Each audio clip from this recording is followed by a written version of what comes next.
কিন্তু এখন আউটলেট বন্ধ হয়ে যাবে, খুব দুঃখের বিষয়।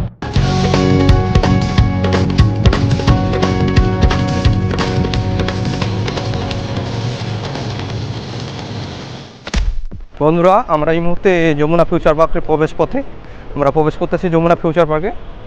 তো অনেক যানজট অতিক্রম করে আমরা প্রবেশদ্বারে আজকে বের হয়ে পড়লাম যমুনা ফিউচার পার্কের দিকে।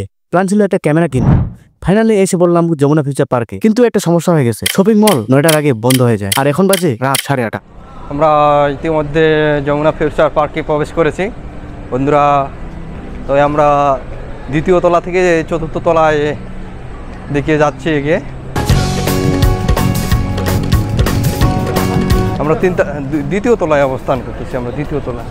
আর ওদিকে আমার দিদি আর জিজু আমাদের জন্য আগে গিয়েই অপেক্ষা করছে। কিন্তু ঝামেলা শুরু এখান থেকেই। শপিং মলের ভিতরে ঢুকে বুঝলাম এত বড় শপিং মলে মানুষ খুঁজে পাওয়া ভাই কোনো সহজ কাজ না। ওদের খুঁজতে গিয়ে প্রায় আধা ঘন্টা ঘুরে গেলাম, কিন্তু শেষমেশ খুঁজে বের করে ফেললাম।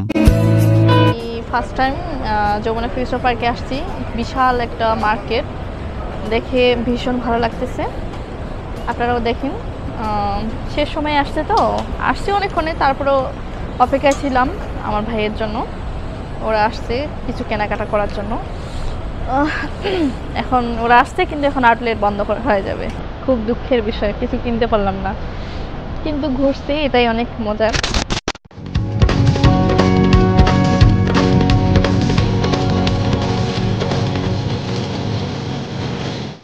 তো ভাই সাহেব, যমুনা ফিউচার পার্ক থেকে ক্যামেরা তো কিনতে পারলাম না, কিন্তু দিনটা একেবারেই মাটি যায়নি। যদিও প্ল্যান ছিল ক্যামেরা কিনা, হয়ে গেল ঘোরাঘুরি। ভাই সেটাও তো আর কম কিছু না, তখন হয়তো ক্যামেরা নিয়ে ফিরবো। ডে 1 ফলাফল শূন্য। বন্ধুরা, আমরা ফলাফল শূন্য নিয়ে ইতিমধ্যে যমুনা ফিউচার পার্ক থেকে বের হয়ে যাচ্ছি। তো আমাদের গন্তব্য কালকে আবারও। আমাদের ভীষণ কোনো কিছুই সাকসেস করতে পারলাম না।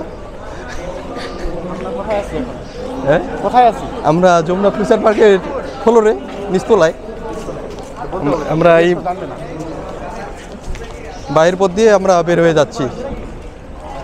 ইতিমধ্যে আমরা 9টার মধ্যে এখানে আউট হওয়ার কথা, বা 9টার মধ্যে এই যমুনা ফিউচার পার্ক বন্ধ হয়ে যায়।